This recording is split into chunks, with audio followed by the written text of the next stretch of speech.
আসসালামু আলাইকুম। @রুমানিশিম ব্লগ থেকে আমি শিমুল চলে এলাম নতুন একটি রেসিপির সঙ্গে। নিয়ে নিয়েছি কিছু চিকেনের পিস বা মুরগির টুকরো। আজকে মুরগির টিকিয়া করব, টিকিয়া কাবাব। দেখেন আমি হাড়গুলো বের করে নিচ্ছি এবং সলিড পিসগুলো নেওয়ার চেষ্টা করছি। একদম হাড়গুলো বের করে নিতে হবে, হাড়গুলো বের করে সলিড পিস নিতে হবে। যেহেতু আমার মেম্বার কম, আমি খুব অল্পই করব, আপনারা আপনাদের মেম্বার অনুযায়ী পরিমাণটা বাড়িয়ে নেবেন। দিয়ে দিয়েছি এলাচ এবং দারচিনি, তেজপাতা,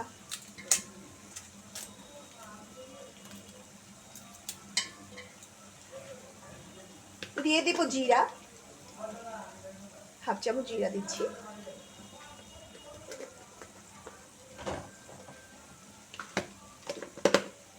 ধনিয়া, সেটাও আমি হাফ চামচ দিয়ে দিচ্ছি, হাফ চামচের এই যে হাফ চামচ দিয়ে দিচ্ছি, এবং দিয়ে দেব লবণ, দিয়ে দিচ্ছি লবণ। আমি 4 চামচে 3 ভাগের 1 ভাগ দিয়েছি। আর দিয়ে দেব বুট। বুটটা আমার আগেই সেদ্ধ করা ছিল, তারপর আমি মিশিয়ে দিচ্ছি। আর যদি আপনাদের কাছে সেদ্ধ করা না থাকে সেক্ষেত্রে কাঁচা বুটও দিতে পারেন। দিয়ে দেব আদা রসুন বাটা, খুব সামান্য, জাস্ট 4 চামচে 3 ভাগের 1 ভাগ।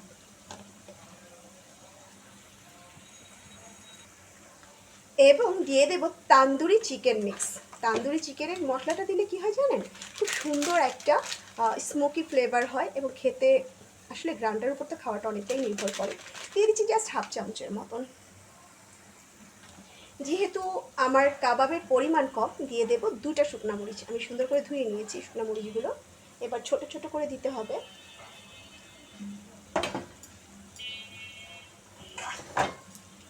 আমি কেচি দিয়ে কেটে ছোট ছোট করে দিয়ে দিচ্ছি।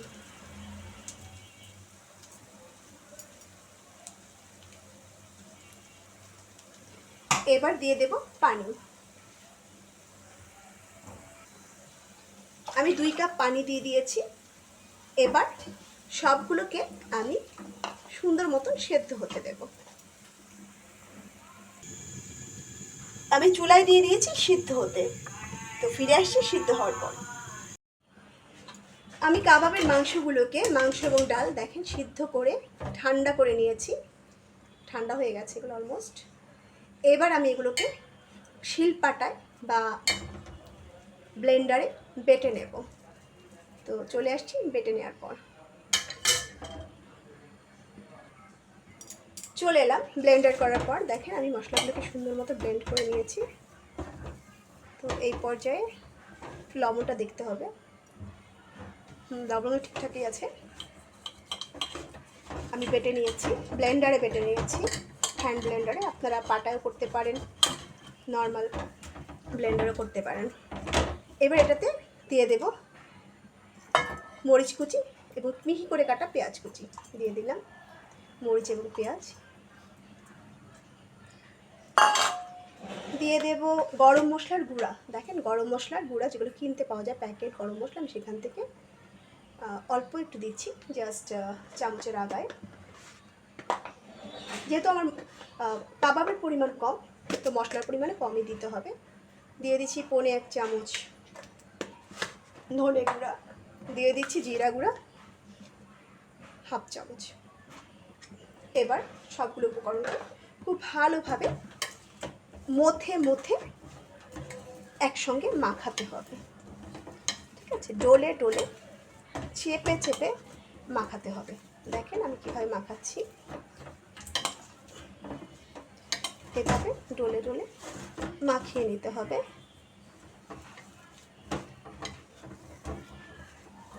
এই পর্যায়ে আমি এটার মধ্যে সামান্য তেল দিয়ে দেব। এটা দিতে, তেল না সরি, ঘি দিয়ে দেব। এটা আপনারা চাইলে দিতেও পারেন, নাও দিতে পারেন। কেউ চাইলে এই ব্যাপারটা স্কিপ করতে পারেন, বাট আমি একটু সামান্য সামান্য গ্রানের জন্য একটু ঘি দিয়ে দিলাম।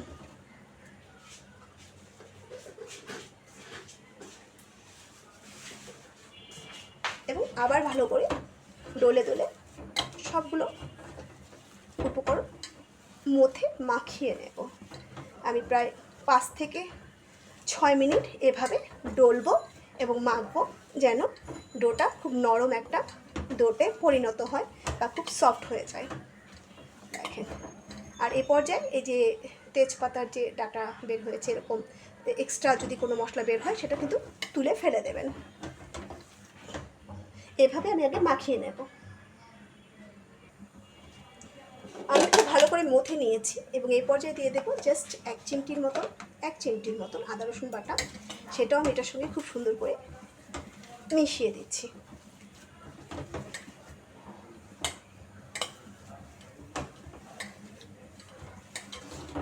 দেখেন, আমি ঘুরিয়ে ঘুরিয়ে মিশিয়ে নিচ্ছি, ডোটাকে সুন্দর একটা স্মুথ ডোতে পরিণত করে নিয়েছি। দেখেন, খুব সফট একটা ডো হয়েছে এবং এটাতে কিন্তু কোনো পানি নাই এবং খুব স্মুথ হয়েছে। এখন এটার মধ্যে দিয়ে দিতে হবে একটা ডিম। আর ডিম দিয়ে কিন্তু রাখা যাবে না, সঙ্গে সঙ্গে আপনাকে ভেজে নিতে হবে। তো আমি দিয়ে দিচ্ছি একটা ডিম। আমি একটা ডিম দিয়ে দিলাম। এটা বাইন্ডিংসের কাজ করবে। এটার মধ্যে আপনি চাইলে বেসন দিতে পারেন, কিন্তু আমি দেব না, যেহেতু আসলে চিকেনের কাবাব বা টিকিয়ার মধ্যে এমনিতেই স্মেলটা একটু কমই থাকে। আপনার গরুর কাবাবে যেরকম হয় যে তীব্র স্মেল, তীব্র স্বাদ, তীব্র জিনিসটা কিন্তু এটাতে একটু কম মিসিং থাকে। তো এখানে আমার কাছে মনে হয়েছে বেসন দরকার নাই। আপনাদের যদি কারো কাছে লাগে বেসন দিবেন। আমার কাছে কিন্তু আমার এটা খুব সুন্দর হয়েছে, আমার বেসনের দরকার নাই। তারপর আমি একটা ভেজে দেখব, যদি আমার কাবাবটা খুব সুন্দর মতো সেট হয়ে যায়, আমার বেসনের দরকার নেই। আর যদি মনে করেন যে না, আমার কাবাবটা ভেঙে ভেঙে যাচ্ছে, সেই ক্ষেত্রে একটু বেসন দিতে হবে। তো চলেন চুলায় চলে যাই এবং দেখি কাবাবটা ঠিকঠাক হয়েছে কিনা বা পারফেক্ট হয়েছে কিনা। আমাকে একটা ছেড়ে তারপরে চেক করতে হবে এটা কতটুকু কি হয়েছে। আমি চুলায় তেল বসিয়ে দিয়েছি। এই পর্যায়ে আমি এই পর্যায়ে টিকিয়াগুলো বানিয়ে নেব। দেখেন, ছোটো ছোটো করে আপনাদের পছন্দ মতো সাইজ দেবেন। আমি আমার পছন্দ মতো সাইজে বানাচ্ছি। একটু চ্যাপটা চ্যাপটা করে বানালে টিকিয়াগুলো আসলে দেখতে এবং খেতে দুটোতেই ভালো লাগে। বানিয়ে নিচ্ছি।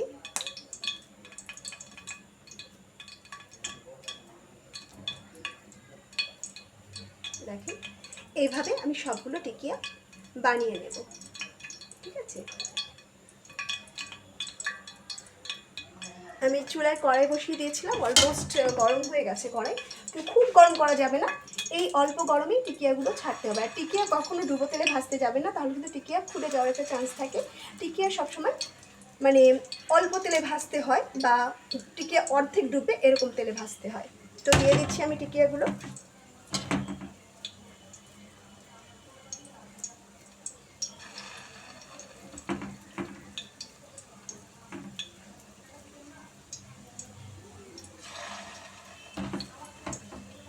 আমি সবগুলো টিকিয়া একে একে ছেড়ে দিচ্ছি।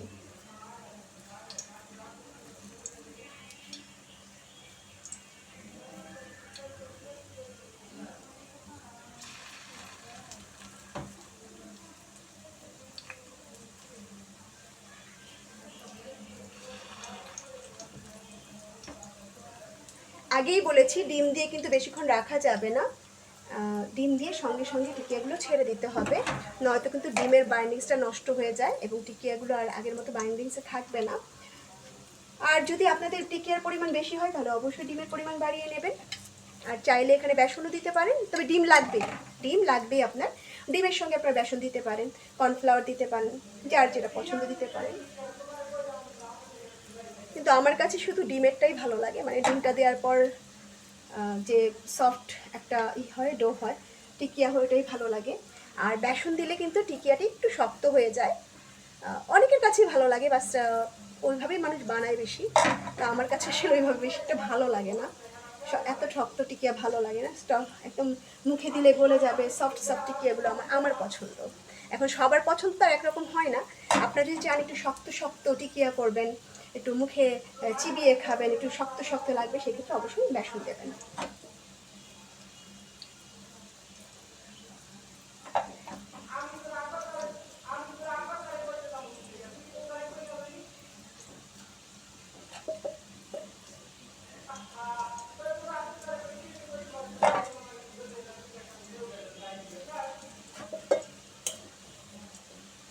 আমার অলমোস্ট সবগুলো টিকিয়া এক ব্যাচেই হয়ে গেছে, সবগুলো টিকিয়া হয়ে গেছে। আপনাদের যদি লাগে 2 ব্যাচে ভাজবেন, 3 ব্যাচে ভাজবেন। প্রথম শেষ টিকিয়াটা খুব ছোট হয়েছে, বাট ইটস ওকে। দেখেন দিয়ে দিচ্ছি।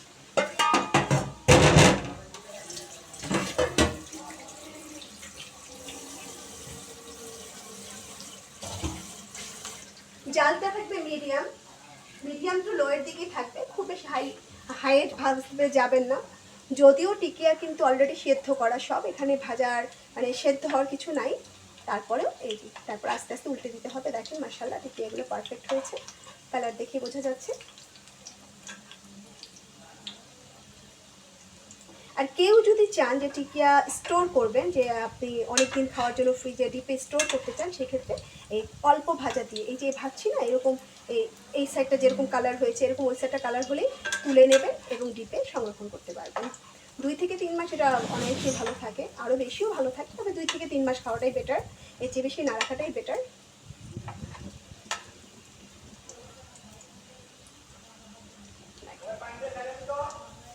মাশাআল্লাহ।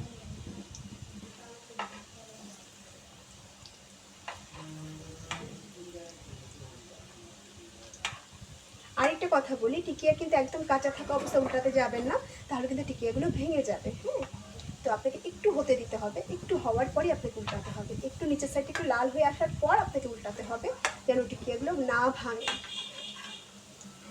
দেখেন আমি একটু লাল হওয়ার পরে কিন্তু উল্টে দিচ্ছি। আর খুব আলতো হাতে করতে হবে কাজটা, খুব জোরে প্রেশার দিয়ে করলে কিন্তু টিকিয়াগুলো সব একদম ভেঙে গুঁড়ো গুঁড়ো হয়ে যাবে।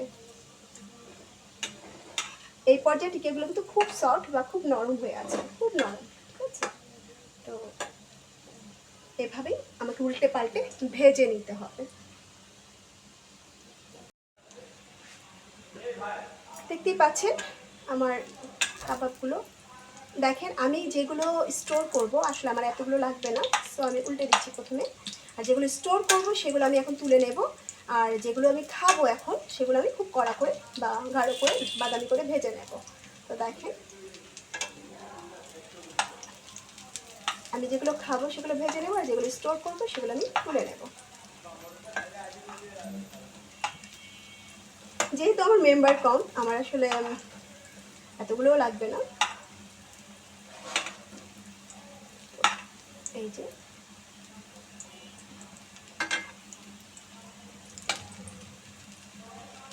আমি কিছু তুলে নিচ্ছি, একটু ভেজে নেব, হালকা ভাজা করে কিছুটা তুলে নেব।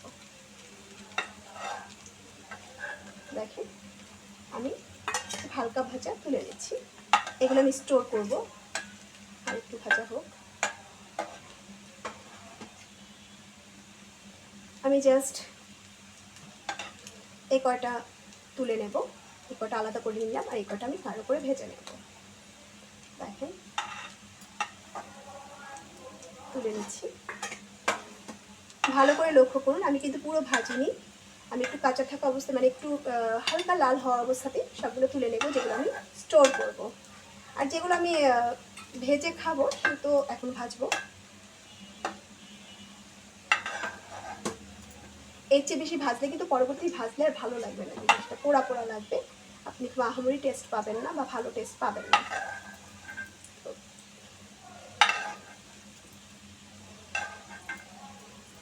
তুলে নিচ্ছি, এগুলো আমি সব স্টোর করবো বা রেখে দেবো পরে খাওয়ার জন্য, ডিপে সংরক্ষণ করব।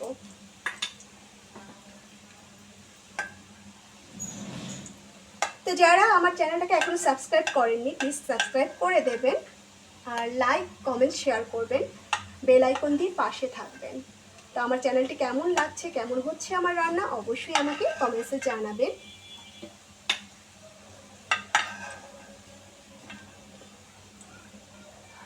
দেখেন আমি এগুলো স্টোর করবো, তো তুলে নিলাম।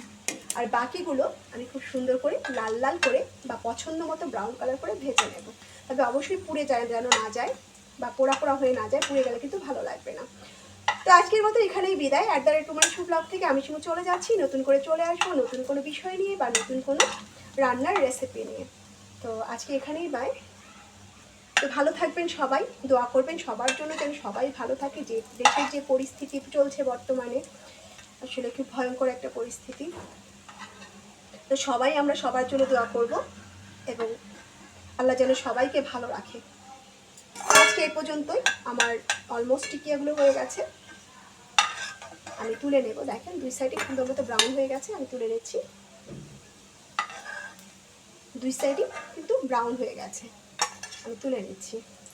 এর চেয়ে বেশি ব্রাউন করলে কিন্তু ভালো লাগবে না। খুব গাঢ় কালার হয়ে গেছে, গাঢ় কালার হয়ে গেলে আমি তুলে নেব। তো আজকে এখানেই বিদায়, আজকের মতো টাটা, বাই বাই।